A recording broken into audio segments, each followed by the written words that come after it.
मसीह यीशु के बाबरकत जलाली के दूसरे नाम में आप सबको सलाम। आप इस वक्त वॉच कर रहे हैं फेथ टीवी, जिसके चेयरमैन और founder reverend Cecil John Barkat हैं, और मैं आपका host doctor Binyamin Rocky.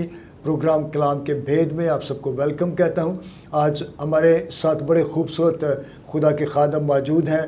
Pastor Saqib Munawwar, can ministry से उनका ताल्लुक़ है और खुदा उनको बाहर के ममालिक में और मुल्क पाकिस्तान में मुख्तलिफ़ जगहों पर कसरत से इस्तेमाल करता है।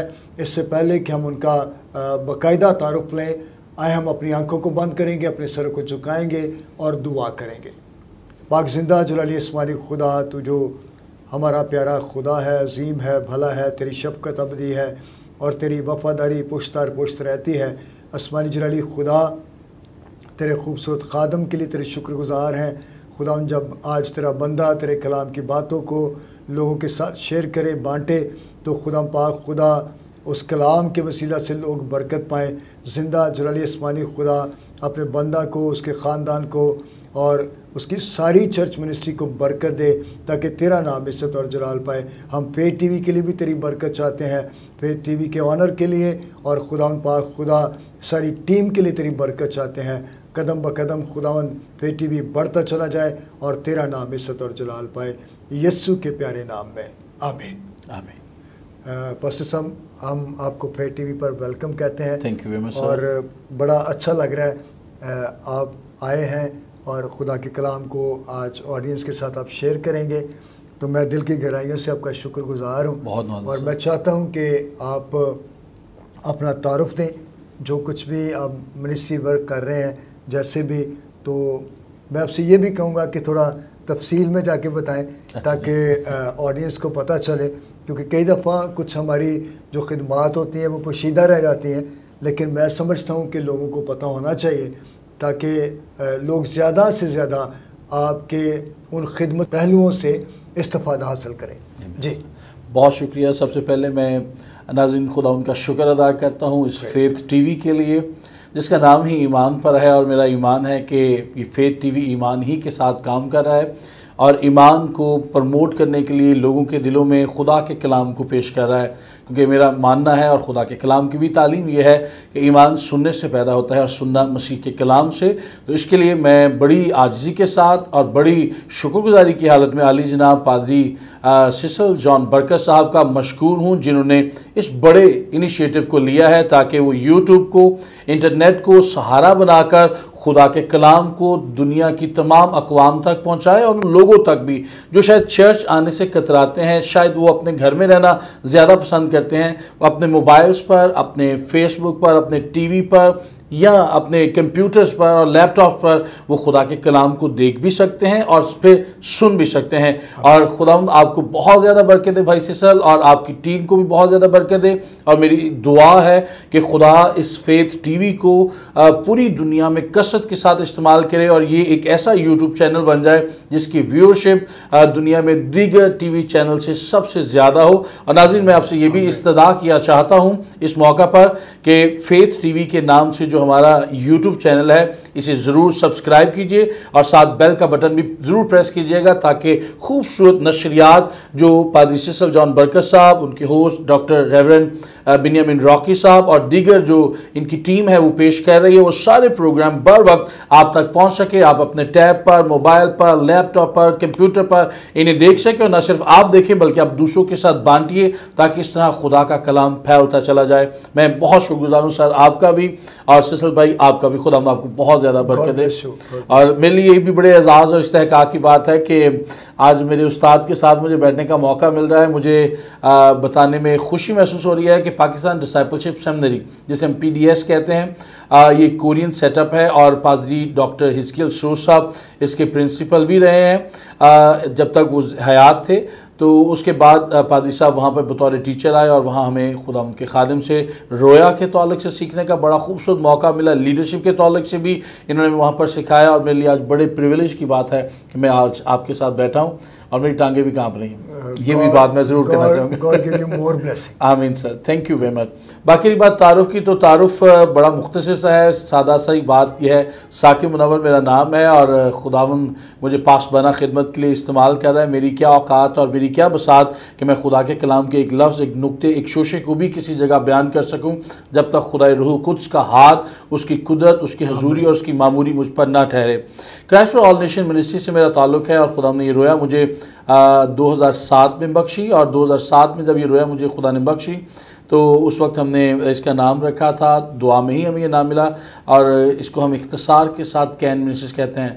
Can ministries church planting ministries, और बफजल खुदा सिर्फ़ और सिर्फ उसके नाम को जलाल मिले, लाहौर में हमारे 14 चर्चेज़ हैं। 14 चर्च बिल्डिंग में से 14 चर्चेज़ में से 8 चर्च बिल्डिंग हैं और 6 हाउस चर्चेज़ हैं। इसके अलावा खुदा उनके नाम को इज़्ज़त और जलाल मिले पूरे पाकिस्तान में 52 के लगभग हमारे अपने चर्चेज़ हैं जो कैन मिनिस्ट्री से जिनका ताल्लुक़ है।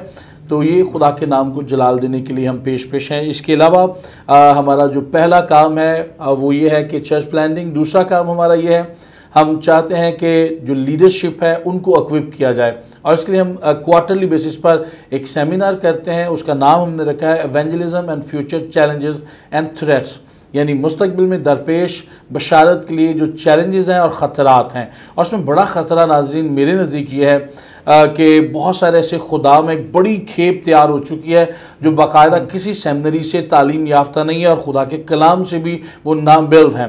तो हम चाहते हैं कि उन्हें हम पूरे प्रोटोकॉल के साथ बग़ैर उनको हर्ट किए हुए हम उन्हें खुदा के कलाम से इक्विप करें। तो इसके लिए हम वो सेमिनार मुनक्कद करते हैं, कोई एक टॉपिक रख कर हम मुख्तलिफ स्कूल ऑफ थाट के खुदाम को, जिसमें मुख्तलिफ डिनोमिनेशन के खुदाम होते हैं और सीनियर्स होते हैं, उनको बुलाकर एक ही टॉपिक देकर उनको सिखाया जाता है। इस तरह वो 4 अलग अलग स्कूल ऑफ थॉट से खुदा की उसी कलाम के मौजू को सीखते हैं और उन्हें मेंटली तौर पर एक एक्सपोजर मिलता है, और जब वो एक्सपोजर मिलता है तो फिर उन्हें खुदा के कलाम की तफसीर और तशरीह करने का एक खूबसूरत मौका और सुखन गू जो है वो भी दस्तयाब होता है। दूसरा काम हम ये करते हैं, हम वुमेंस पे बहुत ज़्यादा काम करते हैं। वुमेंस को इक्विप करना, उनके लिए दुआएँ करना, उन्हें इस लायक करना कि वो खुदा के कलाम को सीखें, और ना सिर्फ सीखें बल्कि वो दुआ करने वाली भी ठहरें, क्योंकि जब तक बहनें हमारे साथ शामिल होती हैं मिनिस्ट्री, किसी भी चर्च मिनिस्ट्री को आप फलता फूलता हुआ नहीं देख सकते। और तीसरा काम संडे स्कूल में है, और इसके अलावा एक बड़ा काम हम ये भी कर रहे हैं जिसको खुदा ने हमें बख्शा, और वह है पाकिस्तान भर में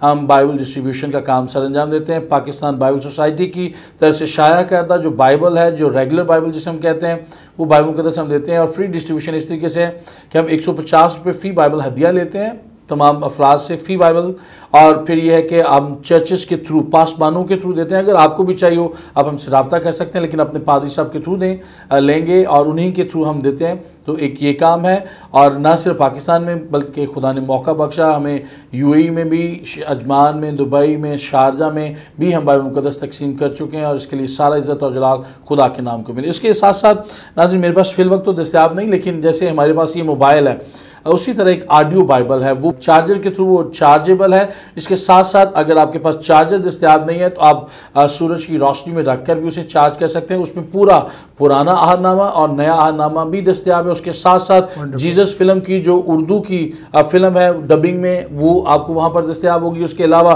कुछ ऐसे प्रोग्राम है जैसे हमारा कलाम के भेद प्रोग्राम है जिसको होस्ट कर रहे हैं खुदा के अजीम खादम जनाब रेवरेंड डॉक्टर बिनियामिन रॉकी साहब। इसी तरह के प्रोग्राम हैं जिसमें खुदा के कलाम की सच्चाइयाँ बयान की गई हैं, और कुछ और प्रोग्राम है और वो उर्दू ज़बान में आप उसको आगे पीछे कर सकते हैं। आप चाहें तो हेडफोन पर अकेले सुन सकते हैं, और अगर आप चाहें ओपन वॉइस करके सुनना चाहें तो उसमें पूरा घर भी उसको सुन सकता है। और 2 घंटे वो चार्जिंग लेता है, टाइम लेता है, और फिर 8 घंटे आपको उसको मुसलसल सुन सकते हैं। ये हमारा मुख्तसर सा तारुफ है। Thank you very much.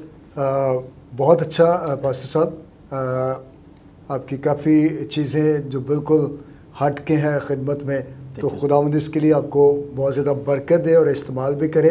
तो आज बेशक आपने बताया कि आप बाइबल डिस्ट्रीब्यूट भी करते हैं, वो भी कलाम है, तो आज कलाम में से आप हमारे साथ क्या शेयर करें? मैं फिर से वही गुजारिश करूँगा, उस्तादों के साथ बैठकर कलाम शेयर करना एक इस्तेहकाक तो है और हमें शर्माना और घबराना नहीं है, लेकिन फिर भी उस्तादों का एहतराम भी ज़रूरी है। लेकिन चूँकि आपका ऑर्डर है तो इसको मैं टालूंगा नहीं, और ये मेरा फरीज़ा भी है। तो नाज़रीन आए हम खुदा उनके कलाम में से आज अपनी रहनुमाई के लिए देखेंगे लूका की इंजील उसका 13वां बाब और अगर आप मेरे साथ निकाल सके तो मैं बड़ा ही मशकूर हूँगा। आप अपने घर में जहाँ पर भी आप बैठे हैं, ऑफिस में, आप हमारे साथ देख सकते हैं। और मैं इस बात को भी अप्रिशिएट करता हूँ कि अगर आपके पास इस तरह की बाइबल नहीं है तो आप मोबाइल में भी बाइबल को इस्तेमाल कर सकते हैं, लैपटॉप पर भी इस्तेमाल सकते हैं, कंप्यूटर पे भी। तो बाइबल होनी चाहिए और बाइबल पढ़नी चाहिए। ये हमारा लाजमी नहीं है कि किस मीन्स में आपके पास है, लेकिन बाइबल ज़रूर पढ़िए। आइए हम देखें लूका की इंजील उसके 13वें बाब की 10वीं आयत से 17वीं आयत जो हमारा मतन होगा। कलाम खुदा में यूँ मरकूम है, फिर उस सब्त के दिन किसी इबादत खाना में तालीम देता था, और देखो एक औरत थी जिसको 18 बरस से किसी बदरूह के बायस कमज़ोरी थी। वो कुबड़ी हो गई थी और किसी तरह सीधी ना हो सकती थी। यीशु ने उसे देखकर पास बुलाया और उसे कहा, औरत तू अपनी कमज़ोरी से छूट गई। और उसने उस पर हाथ रखे, उसी दम वो सीधी हो गई और खुदा की तमजीद करने लगी। इबादत खाना का सरदार इसलिए कि यीशु ने सब्बत के दिन शिफा बख्शी, खफा होकर लोगों से कहने लगा, 6 दिन हैं जिनमें काम करना चाहिए, बस उन्हीं में आकर शिफा पाओ, ना कि सब्बत के दिन। खुदा ने उसके जवाब में कहा कि ए रियाकारो, क्या हर एक तुम में से सब्बत के दिन अपने बैल या गधे को थान से खोलकर पानी पिलाने नहीं ले जाता? बस क्या वाजिब न था कि ये जो अब्राहम की बेटी है, जिसको शैतान ने 18 बरस से बांध रखा था, सब्बत के दिन इस बांध से छुड़ाई जाती? जब उसने ये बातें कहीं तो उसके सब मुखालिफ शर्मिंदा हुए और सारी भीड़ उन आलीशान कामों से जो उससे होते थे खुश हुई। खुदा उनके पाक कलाम का पढ़ा और सुना जाना हम सब के लिए बाइस बरकत ठहरे। खुदा उनका शुक्र हो। जी पास्टर साहब, आप इस मैसेज की कुछ वजाहत करें, क्योंकि बड़ा अच्छा हवाला आपने चुना है और लोग, आपको पता है कि लोगों को शिफा की ज़रूरत है, और आप फेथ टीवी पर मौजूद हैं जिसका सारा फोकस ही ईमान पे है। तो एक्सप्लेन करें ज़रा। Thank you, so nice of you. बहुत शुक्रिया। और फेथ टीवी की जब आप बात कर रहे हैं तो मैं तो पहले भी इसी तमहीद में ये बात शेयर कर चुका हूँ, और मुझे बड़ा अच्छा नाम लगा। और मैं भाई सिसल को और उनकी सारी टीम को, या जिसने भी उनकी मशवरत की इस मामले में, मैं उनको बड़े अप्रिशिएट करता हूँ कि उन्होंने नाम बहुत अच्छा रखा है ताकि लोगों में ईमान पैदा हो। और ना उन्होंने अपने नाम पर रखा है, ना किसी के ख़ानदान के बुज़ुर्ग के नाम पर, ना किसी और नाम पर रखा है। तो ये ईमान की बात है, तो ईमान ही होना चाहिए ताकि ईमान लोगों में डेवलप हो। तो सर, बस बड़ी सादगी के साथ चंद नुकात मैं आपके साथ ज़रूर शेयर करना चाहूँगा, और वो ये है। पहला नुक्ता, यहाँ पर हैकल भी मौजूद है, लेकिन खुदा यीशु मसीह इबादत खाना में तालीम दे रहे हैं। लोग बहुत सारे अक्सर ये सवालात करते हैं कि जी बड़े बड़े गिरजे मौजूद हैं, मेन स्ट्रीम चर्चेज़ मौजूद हैं, तो क्यों लोग अपने अपने घरों में चर्चेज़ बना रहे हैं? और पादी डॉक्टर वसीमुल्लाह खोखर साहब हैं, यूहन्नाबाद से उनका ताल्लुक़ है, आप भी उन्हें जानते हैं। एक दफ़ा यूहन्नाबाद में हमने एक सेमिनार किया, तो उनको हमने मदऊ किया कलाम खुदा की खिदमत के लिए। तो उन्होंने कहा, यार मैं ख़ुद इस बात से बड़ा नाला हूँ कि बहुत सारे लोग एतराज़ात उठाते हैं या इस बात पर तनकीद के नश्तर चलाते हैं कि जनाब इतने चर्चेज़ बन गए, चर्च के साथ चर्च है, तो ये क्या वजह है, ये सही है या गलत है? हमने बहुत सारे लोगों ने कहा जी ये गलत है। लेकिन जब उन्होंने कहा अब मुझे ज़रा ये बताइएगा कि पूरे यूहन्नाबाद की तादाद कितनी है, पॉपुलेशन या आबादी कितनी है? तो किसी ने कहा जी 1 लाख, किसी ने कहा 1 लाख से तजावज़ कर चुके हैं, किसी ने कहा जी 1 लाख से थोड़ी सी कम है, लेकिन 80-90 हज़ार के लगभग है, और ये तकरीबन है। लेकिन एक साथ ये भी कहा जाता है कि यूहन्नाबाद पूरे एशिया में किसी भी जगह पर जहाँ पर सबसे ज़्यादा मसीही आबाद है, ये सबसे बड़ी कॉलोनी कहलाई, सबसे बड़ी एशिया की क्रिश्चियन आबादी है, ये कहलाई जाती है। तो फ़र्ज़ करें हम अगर यही बात कर लेते हैं, इत्तेफाक कर लेते हैं 1 लाख पर, तो उन्होंने कहा हर चर्च में कितने लोग जाते होंगे? तो किसी ने कहा जी 20, किसी ने कहा जी 50, किसी ने कहा 100। उन्होंने कहा जी बड़े से बड़े चर्च में कितने लोग जाते होंगे जो यूहन्नाबाद में मौजूद? उन्होंने कहा ज़्यादा से ज़्यादा 300 या 500, इससे ज़्यादा नहीं। उन्होंने कहा जी चर्चेज़ कितने हैं यूहन्नाबाद में? उन्होंने कहा जी 175 के लगभग चर्चेज़ हैं। उन्होंने कहा जी 175 पे आप 500 के हिसाब से भी तकसीम कर लें कि 175 चर्चेज़ में 500 लोग आ रहे हैं, तो उन्होंने कहा फिर भी ये जाकर 20,000 के लगभग तादाद बनती है। तो 80,000 तो अभी भी अपने घर में बैठे हैं, चर्च से बाहर है, गलियों में हैं, घर में हैं, चर्च में से उनका कोई ताल्लुक नहीं और चर्च आना पसंद भी नहीं करते। तो मेरा तो ख्याल यह है कि चर्च अभी भी कम है। उन्होंने ये जवाब पेश किया और बड़ा उम्दा जवाब था। तो खैर हम इस बात पर ज़्यादा बहस के बगैर अपने मौजू की तरफ आएंगे। हैकल वहाँ पर यरूशलेम में मौजूद थी और इबादत खाना भी है। तो इबादत खाना जो है वो इस बात की ज़मानत नहीं है कि हैकल की कमी हो गई है या हैकल की ज़रूरत नहीं है। इबादत खाना जो है वो हमें ख़ुद इस बात की तालीम देता है कि उस वक्त के जो यहूदी उलमा थे, फ़क़ीही और फरीसी और सदूकी जो थे, वो सारे खुदा के कलाम को बड़ी संजीदगी से ले रहे थे। पहली बात तो ये थी, पिछले 400 साल से तकरीबन खुदा उनसे कलाम नहीं कर रहा था। अगर मैं 430 साल कह दूँ तो वो शायद ज़्यादा वाज़ेह हो जाए, क्योंकि 400 साल तो हमें मलाकी से मत्ती की इंजील तक का दौरानिया मिलता है, लेकिन यूहन्ना इस्तबागी जो यीशु मसीह से 6 माह के करीब बड़ा था, उसने आकर पहली बार इस खामोशी को तोड़ा और उसने खुदा की आवाज़ लोगों तक पहुँचाई। और आवाज़ ये थी, तौबा करो क्योंकि आसमान की बादशाही नज़दीक है। और इसी की बाद में खुदा यीशु मसीह ने भी मुनादी करना शुरू की इन्हीं अल्फाज के साथ। तो ये वो थी पहली आउटब्रेक थी, वो पहली आवाज़ थी या सदा थी जो बियाबान में गूंजी, जो खुदा यीशु मसीह का पेश हो था। तो इबादत खाने का आगाज़ दरअसल उस वक्त हुआ जब बनी इस्राएल खुदा को रद्द कर चुके थे, खुदा की तरफ से पुष्पनाही कर चुके थे और उन्होंने अपने अपने माबूद अपनी अपनी मर्जी के मुताबिक अपनी ज़िंदगी को गुजारना शुरू कर दिया। जिस तरह कुज़ात की किताब के अंदर लिखा हुआ हमें अक्सर मिलता है कि उस वक्त कोई मुल्क में बादशाह नहीं था और सब लोगों ने अपनी अपनी राहें बिगाड़ ली थी और जो कुछ किसी के दिल में आता था उसी तरह करते थे।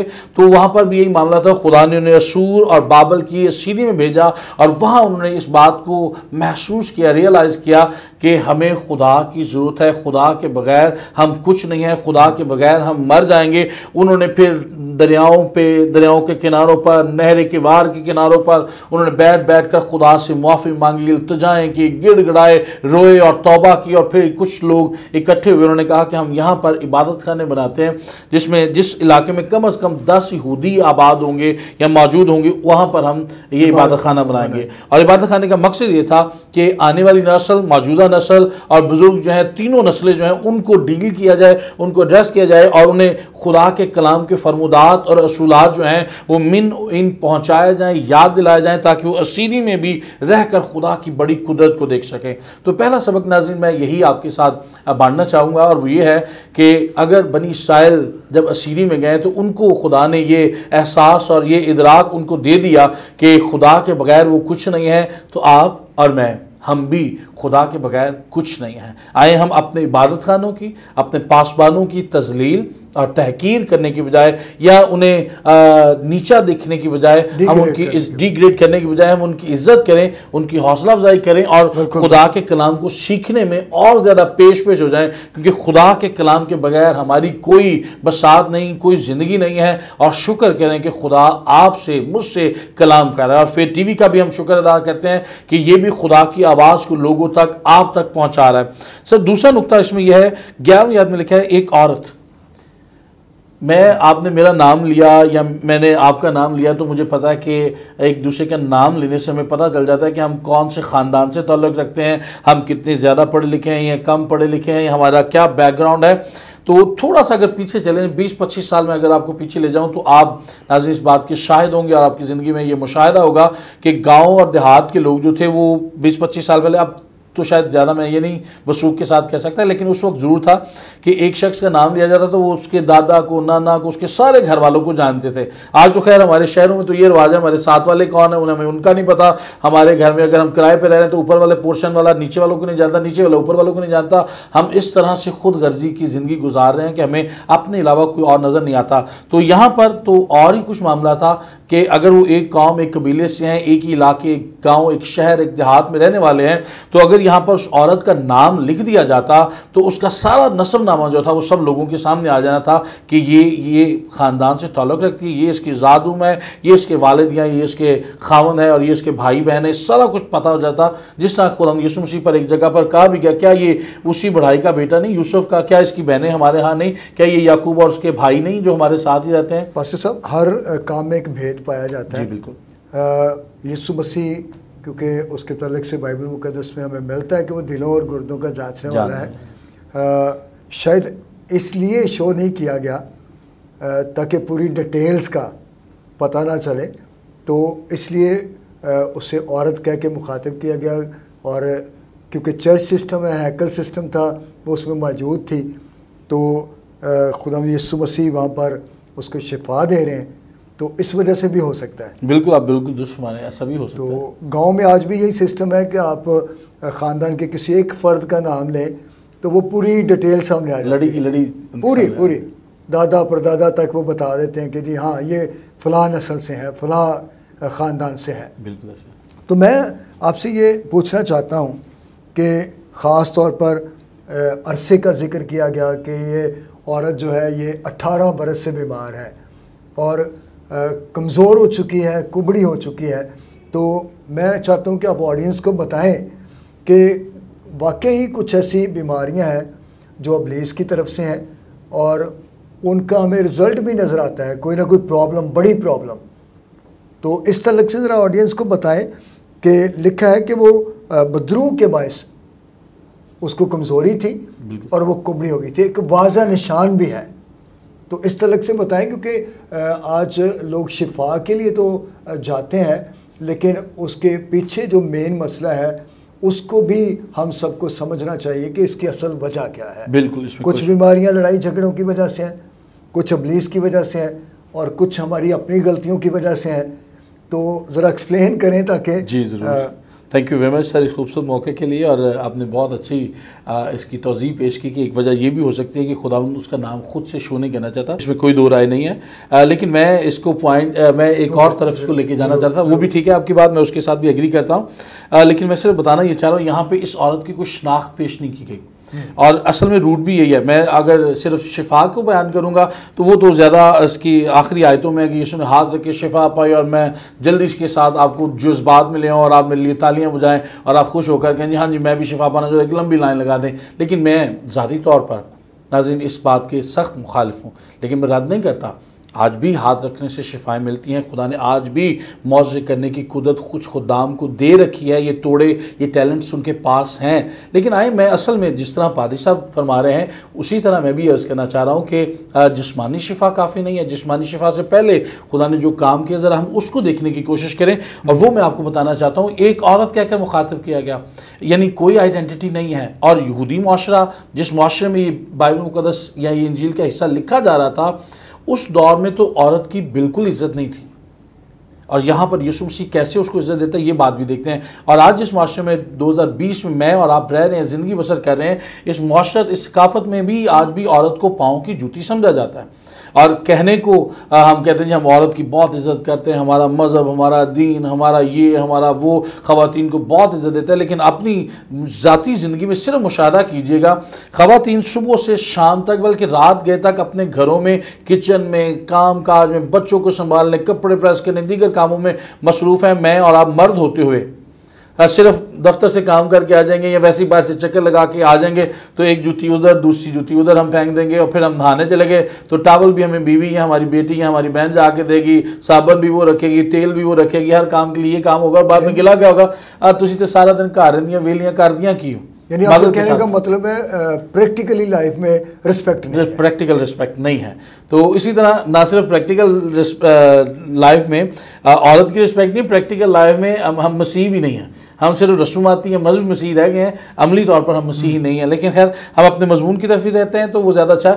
तो उस दौर में तो जब ये था कि यहूदी एक दुआ का अपनी का आगाज़ करते थे, 3 जुमले उनकी दुआ का हिस्सा थे। और अगर मैं गलत हूँ तो आप मुझे ज़रूर दुरुस्त कर सकते हैं। उनकी दुआ का, सुबह की दुआ का आगाज़ इस तरह होता था कि खुदावंद हम तेरा शुक्र अदा करते हैं कि तूने हमें औरत नहीं बनाया। दूसरा जुमला उनकी दुआ का ही होता था, खुदावंद हम तेरा शुक्र अदा करते हैं तूने हमें गैर कौम नहीं पैदा किया। तीसरा जुमला उनकी दुआ का ही होता है, खुदा हम तेरा शुक्र अदा करते हैं कि तूने हमें जानवर पैदा नहीं किया, इंसान पैदा किया है। तो ज़रा तरतीब देखिए, एक ही लड़ी में वो जानवर, औरत और गैर कौम को पिरो रहे हैं। मतलब आप उनकी नज़र में औरत की इज़्ज़त को देख सकते हैं। तो मैं आपको यहाँ से ये तारुफ़ करवाना चाहता हूँ या ये बात आपके साथ बांटना चाहता हूँ, और वो ये है कि यहाँ पर 11वीं आयत में एक औरत, कोई ज़ात नहीं, कोई नस्लनामा नहीं, कोई उसकी आइडेंटिटी नहीं है। लेकिन जैसे ही खुदा यीशु मसीह ने नाज़रीन उस पर हाथ रखे हैं और हाथ रखने के बाद उसे शिफा मिली है, वो खुदा उनके पास आई है। तो सिर्फ आप मेरे साथ देखिएगा 16वीं आयत के पहले हिस्से को, वहाँ पर लिखा है, बस क्या वाजिब ना था कि ये जो अब्राहम की बेटी है जिसको शैतान ने 18 बरस से बांध रखा था। मैं अगली आयत को छोड़ रहा हूँ क्योंकि मेरा हिस्सा 18वीं आयत के पहले हिस्से के साथ मेरा मजमून जुड़ा है। तो यहाँ पर उस औरत को एक औरत कहकर मुखातिब नहीं किया गया, उस औरत को अब्राहम की बेटी कहकर मुखातिब किया गया है। और ये खूबसूरत पहचान है, काबिल रिस्पेक्ट। वो औरत जिसकी कोई शनाख्त नहीं बताई गई, उस बेशनाख्त औरत को जैसे यीशु के पास वो आई है, यीशु ने उस पर हाथ रखे हैं तो उसको खुदा ने एक नई शनाख्त दी, और वो शनाख्त ये है कि वो अब्राहम की बेटी है। और अब्राहम कौन है? ईमानदारों का बाप। और ज़रा थोड़ा सा तौक़ुफ़ करके अपनी ज़ात के मुतल्लिक़ सोचिए, आप और मैं किसी कौम से ताल्लुक़ नहीं रखते थे। पौलुस कहता है हम दूर के लोग थे, हम कोई कौम न थे, कोई उम्मत न थे, लेकिन खुदा ने हम पर अपने करम, अपने रहम, अपने फजल को अपने बेटे यीशु मसीह के वसीला से जाहिर किया, और उसने हमें शाही काहिनों का फ़िरका, एक मुक़द्दस कौम, एक बरगुज़ीदा उम्मत बना दिया। नादरा में हमारी कोई और आइडेंटिटी हो सकती है, हमें किसी और नाम से पुकारा या जाना जा सकता है, हमें रद्द किया जा सकता है, हमारे कामों को सराहा नहीं जा सकता, हमें गलत नज़र से देखा जा सकता है, लेकिन जब भी बाइबल मुक़द्दस में हम देखेंगे तो खुदा जिस निगाह से हमें देख रहा है वो ये है कि जितनों ने खुदा यीशु मसीह को कबूल किया, उसने उन्हें खुदा का फर्जंद बनने का हक बख्शा। और आपकी शनाख्त यहाँ पे देखें इब्राहिम की बेटी, जी बिल्कुल, यानी इसमें ना सिर्फ मसीही लोग इब्राहिम को बहुत ज़्यादा ऑनर देते हैं, बल्कि दीगर अक़वाम में भी इब्राहिम की बहुत हज़रत इब्राहिम की बहुत वैल्यू है, बहुत वैल्यू। तीन मज़ाहिब में तो बिल्कुल। और क्या ही खूबसूरत बात है कि इब्राहिम की बेटी, जो क्या लिखा है, जिसको शैतान ने 18 बरस से बांध रखा था, सब्बत के दिन उस बंद से छुड़ाई जाती। बिल्कुल, यानी वो हर एक की फ़िक्र करता, वो आपकी भी फ़िक्र करता है, जिस तरह उसने इस औरत की फ़िक्र की जो 18 बरस से दुख उठा रही थी। जी थैंक यू वेरी मच। और आखिरी नुक्ता जो है, क्योंकि वक्त हमारे पास बहुत महदूद है, तो इसलिए मैं सिर्फ उस नुक्ते को बयान करूँगा जो पादी साहब ने भी कहा कि ये बीमार थी, 18 बरस से थी, तो क्या वजह थी।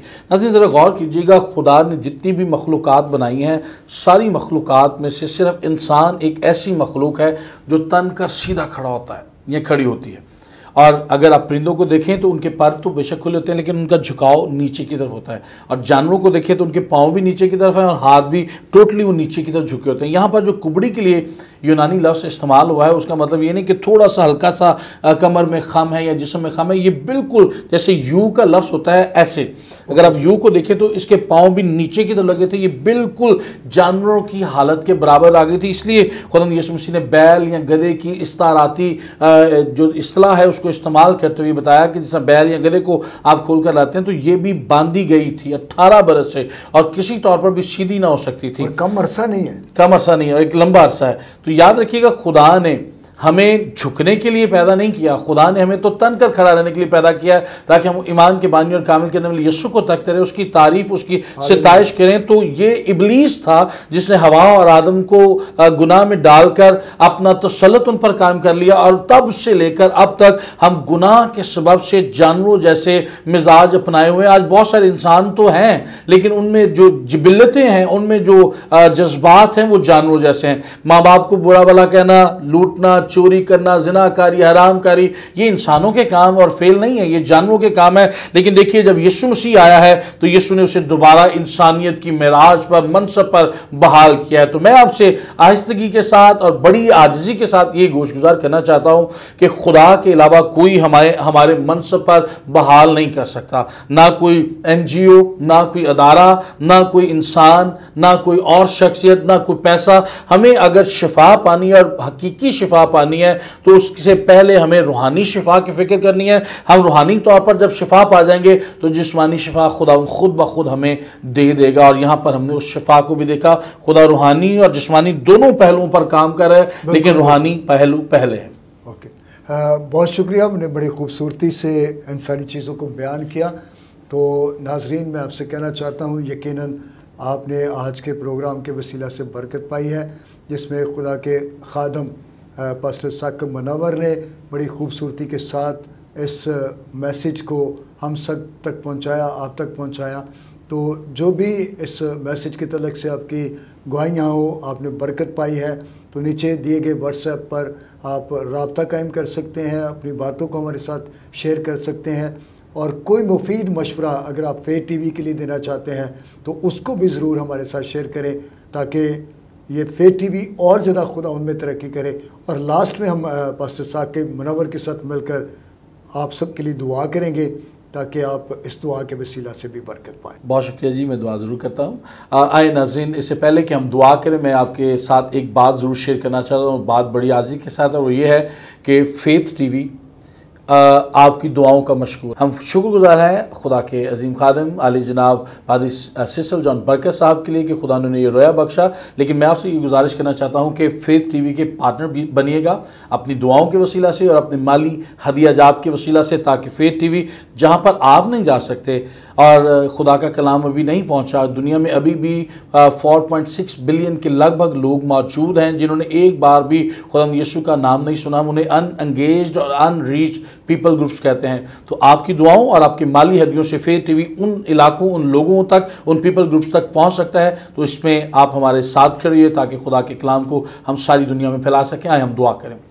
कादमत का आसमानी बाप, खुदा यीशु मसीह नासरी के नाम से तेरी पाक बारगाह में झुकते हैं, तेरा शुक्र तेरी तारीफ बजा लाते हैं। आली जनाब पादरी डॉक्टर बिनियामिन रॉकी साहब के लिए, आली जनाब पादरी सिसल जॉन बरकत साहब के लिए, फेथ टीवी की सारी मैनेजमेंट, सारी टीम के लिए खुदा ने तू कसरत के साथ अपने जलाल और अपनी खिदमत और अपने कलाम की खिदमत के लिए इस्तेमाल कर। इस लम्हा इस सारे प्रोग्राम के लिए तेरा शुक्र अदा करते हुए उन तमाम बेटे और बेटियों के लिए, बहनों भाइयों के लिए जिन्होंने इस कलाम को सुना है और फेथ टीवी को सब्सक्राइब किया है, खुदा हम चाहते हैं कि वो तेरे इस कलाम के वसीला से बरकत पाएँ, उनकी ज़िंदगियों, उनके घरानों में उनको बरकत मिले। और वो लोग जो बीमार हैं, परेशान हैं, यीशु के नाम से उनकी बीमारियां जाती रहें, उनके रोग मिटते चले जाएं और खुदा उनके कवी हाथ के नीचे आ जाएं, जो शिफा देने पर कादिर है, जो तबीब आज़म है, और वो जो परेशान है यीशु के नाम से खुशहाल हो जाएं।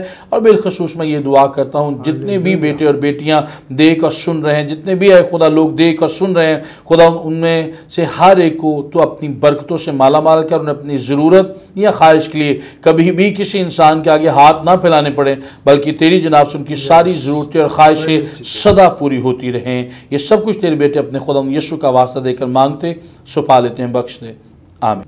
खुदावंद आज के प्रोग्राम के वसीला से आप सबको बरकत दे। God bless all of you. Thank you so much.